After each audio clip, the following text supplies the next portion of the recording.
to that big lead, Frank, how much of that did you see in terms of the personnel changes and the system changes you had to make without AD, and how did you deal with that throughout the rest of the quarter? Well, yeah, credit to Suns, right?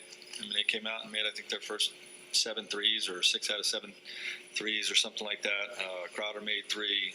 Booker was red hot to start the game. And obviously just put us in the deficit, and it was too much for us to overcome. Oh, good. Frank,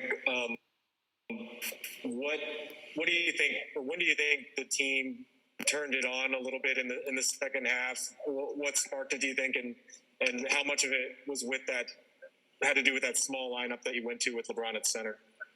Yeah, well, I think that's the lineup that turned it around. I think we started a little bit with Mark.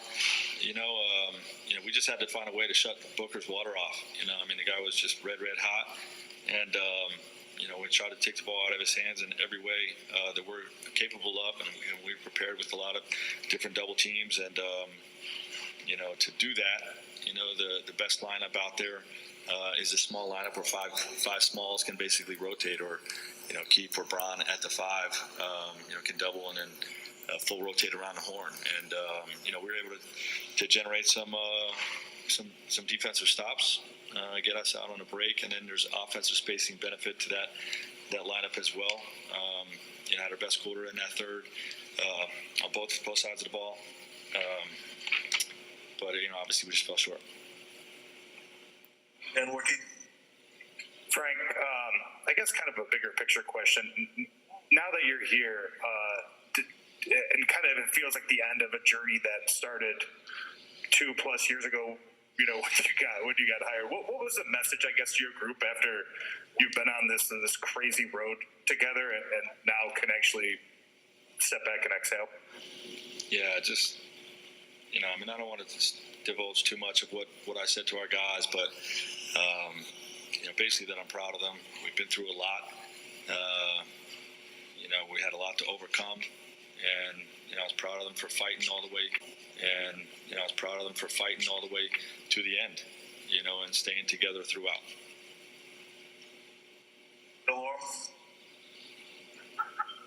Frank, as you reflect on this season over the coming months, are there things that you feel like could have been done differently, or is this just a result of bad luck and bad timing on injuries and things that were kind of beyond your control? Well, I just think the whole thing was a challenge, to play all the way into October and then to start the season as quickly as we did. It was just going to be an uphill battle. None of our guys were prepared, for training camp, and, we tried to grind through it, and get our legs under us and get them conditioned the right way. We made moves. The front office made moves. We tried to manage and navigate through injuries as a coaching staff. Just trying to strike that right balance of, keeping guys in there and, building them up the right way. And, ultimately, the injuries that we faced were just too much, with AD and Bron being out for as long as they were, and trying to strike that cohesiveness against, a great team, quite frankly. The Phoenix Suns, second best record in the NBA for a reason. This is a matchup. If we're whole, it should probably take place in the conference finals.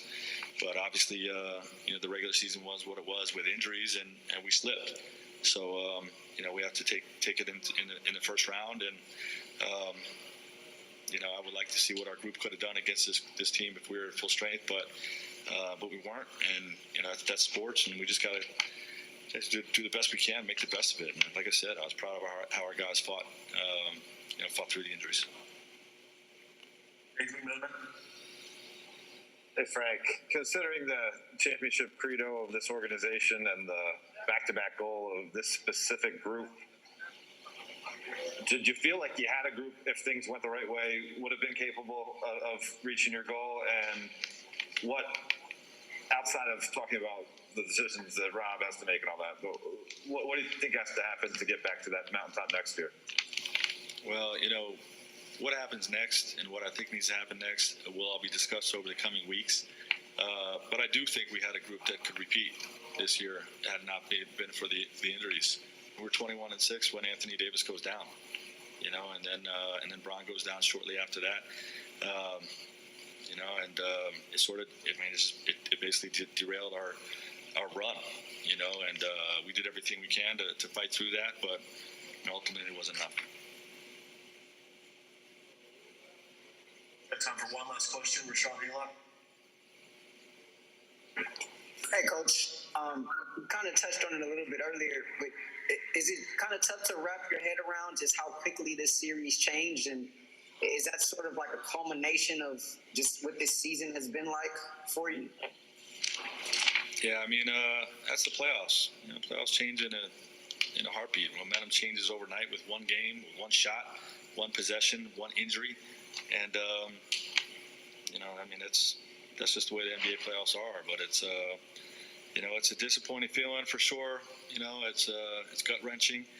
And, we'll get back to the drawing board. We'll take some time away and, turn our attention to next year. Thank you. Thank you. All right, tough turnaround. You see the 2020 conference finalists, Lakers eliminated, Heat eliminated, Celtics eliminated, but you got to give it up for the Nuggets, losing their two starting guards, including Jamal Murray, and they find a way to beat the Blazers in 6 games. Really impressive. Let's go right back to Staples Center. AD is now speaking with Mike in the media. Hey, Anthony, it was pretty obvious how much the groin was hampering you early. Could you just take us through what it felt like and what was your mindset and how you were trying to figure out if you were going to be able to stay and do anything on either end? Just wanted to be out there for the team, in a situation, win or go home. Obviously didn't want to just lay down and not be able to do what I can. It never really felt good, but like I say, I want to go out, just the competitive nature in me to go out and help the team, as best as I could. My body didn't agree, so team fought. We fought. Made runs. Guys left it all out on the floor tonight, and we get ready for next year. We get ready to have a full off season. Everyone heal up. Especially the guys that say you hurt a lot this year. Heal your bodies, rest your bodies, and get ready for next season. That's all we can do. That's what I'm going to do. Let the body heal and get right back to it. Frank had mentioned a moment ago, October 11th finals, the shortened off season, that injury, getting back for it. How that all fit into context for you personally? It was a quick turnaround. Don't really get the full summer. Usually take about a month or so off, and you still have like 6 weeks to just do all weight room training, and then you have another month, month and a half for on court. So you didn't get that this summer. Kind of mess up guys' routines where you're trying to recover from a season. And then also get ready for a season. So it was different. And just all around the league, guys' bodies didn't handle that very well. But now that, we have the opportunity as the Lakers to kind of take advantage of, this longer off season to get our bodies right. I know I am. Heal up, rest, and get right back to the training to prepare for next season. So it was a different thing with us, but it's something that we had to adjust to. Not sure what the plan is for next season as far as COVID test and when the season is supposed to start. But all we can do is know that we have to get healthy. I think health played a big part of why we're in the position that we're in. Me missing 30 games, Bron missing extensive amount of games, and AC, Kenny, all our guys, Kuz, all our guys just we just wasn't healthy. We were very healthy last year, and it wasn't the same this year. And we just couldn't have our full product on the floor. Bill Oram. AD, it sounds like you just chalked this up to the health and the injuries this year. Was this team connected enough and cohesive enough to, in your mind, win a championship if not for the injuries? I think so. When we were healthy, everyone was available. You know, we've seen the type of team that we can be. You know, before my injury.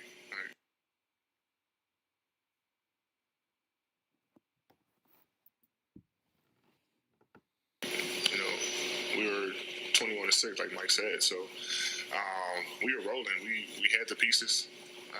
We just, couldn't stay healthy. A lot of that, was, me. We have a main guy that's not on the floor, and then you have another guy. Your two main guys is not able to participate. It's just tough for an extensive amount of time. So that's all it really was. I think the team that we built this summer, we had the right pieces to do so. I think just health just played a big factor. Dave McMenamin. You came to LA aware of what the injuries you sustained in New Orleans, how they had an effect on the perception of you around the league. And you pushed through a lot last year, won the championship. The way this year went, would you take anything into the season feeling like you had to prove stuff all over again a little bit? No. I don't. I don't have to prove nothing to anyone. And I'm not going to prove anything to anyone. It doesn't matter to me. Things that everyone is saying, they come to the territory. When you're a player of my caliber, guys are going to expect things from you and going to say things from you, whatever their reason is it's my job to be on the floor. And I know what I go through, what I play through, and what my body goes through. The guys in the locker room know. Front office know, coaching staff know. So I don't need to prove anything to anyone that's outside of this Lakers organization. And I'm not going to prove anything to anyone. My job is to play basketball and be out there on the floor as much as I can. And I think the Achilles injury was obviously nothing that I'm going to, play with. It's such a big injury. And then what happened in Game 3 was just a freak accident, hyperextension of the knee, and played through that for the rest of the game, and then come Game 4, a play that happened, with the groin because of the knee. You just can't try. You just try to play through it and do what you can. That's what I did, and guys in the locker room know. But my job is not to prove anything to anyone that's not in this locker room or in this organization. And I'm not going to. I don't have to. Dan Warkey. Anthony, obviously, this team paid a physical toll for the short off season last year. The strain you guys had to put your bodies through in the bubble. What was the mental toll that this team had to pay for going through what you guys went through, and then having not only to deal with the injuries and stuff like that, but also the protocols, the testing, the compressed schedule? How emotionally tough was this year for you guys? Well, it was definitely tough. I want to say the protocols and stuff.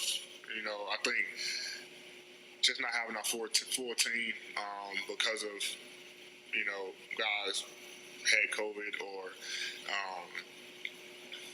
injuries. I think that was the most mentally draining thing for us. Because when you have a full team, when we had our full team, we saw how good we were, and then not being able to have it for a lot this season, it was just tough for us because we knew the type of team that we could be when we're healthy. So I think mentally that was the biggest thing for us. Nothing else, not the shorter off season or the compressed schedule. Because everyone else had to go through it as well, even though their off season was a little longer. I think for us it was just we wasn't able to really take advantage of our full team and the team that we know that we could be. So I think that was the most mentally draining thing for us. We got time for one last question. Kyle, go ahead. AD, I know there's so many complex factors involved in the offseason with individual decisions, but, to kind of piggyback on your thought that the pieces were there with this team, is your mentality this offseason, are you hopeful that guys want to run it back, that guys want to re-sign, that you can bring some of the same pieces back and try again next year? Hopefully, but that's each guy's decision. We wanted the same thing last year.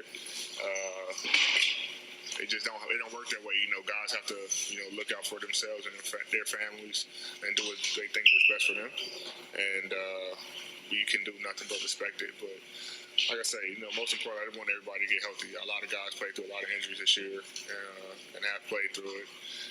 We want everyone to get healthy, and if guys, feel like this season was a fluke, I say, for us because of the injury, and we didn't get a chance to, really reach our potential because of the injuries, then, let's do it. But at the end of the day, I know that guys have a lot to think about. It's all still fresh, too. It's all still fresh. Guys are not thinking about anything other than, getting it right and how we could have, won this series and moved on to the next series and then the Western Conference Finals and the finals. So guys are going to be thinking about that for a while. And when it's time to, think about their future and the future of our team, they'll make that decision and we'll reach out. And they'll reach out. We'll have conversations about it and we'll go from there.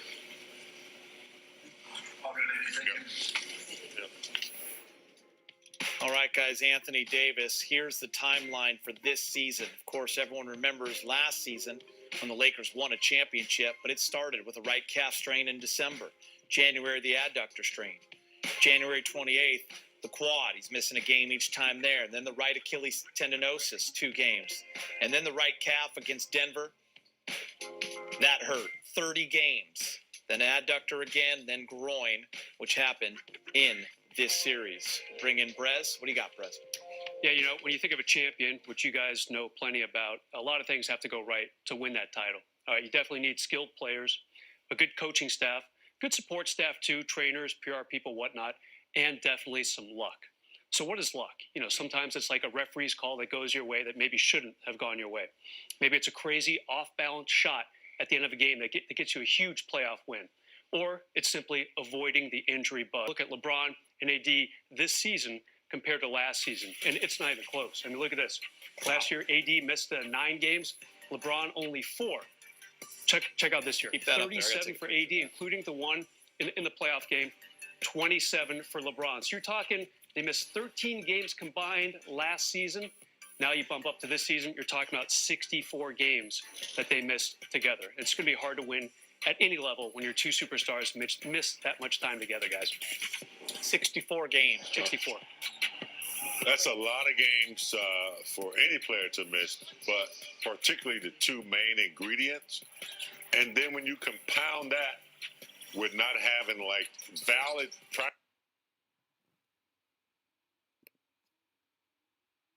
practice time, a lot of back-to-back games, a schedule thrown together that's really congested, it's going to be difficult. And not only are you missing your 2 main ones, then you miss guys like Schroeder, you miss Marc Gasol. Rob alluded to losing the players last year, Dwight, Rondo, McGee, and then having to acclimate new players. There was a lot of stuff going on, and we still had to critique them and expect them to win a championship. All the pieces just weren't there. I mean, it's like you're playing cards, you get a hand, you look at that hand, you're like, I can't do it with this hand. But you still got to play it. It just didn't play out very well. I think the best analogy, James, when you talk about a car and having to put that spare tire on, it's like you can only roll so many miles to that until it can't go any further. And that's what this team did. They rolled as far as they could go until, the first tire breakdown it was AD, and the second tire breakdown was LeBron, and then you go into spare, who is Schroeder, he's out with COVID. You know, there's so many things that went wrong in this season, and you know, and it's hard to sit back and say what if when it comes to this. You know, like Brad said, it takes a lot of luck. I was very fortunate to play on 7 championship teams, and we never got injured. You know, we never had anybody hurt. The closest injury we came to was Kobe twisting his ankle against. Never a major injury, and the guy was out for series. Same here. Crazy. And you have, like you said, Brad, you have to have that luck. And I don't think people take that into account because you play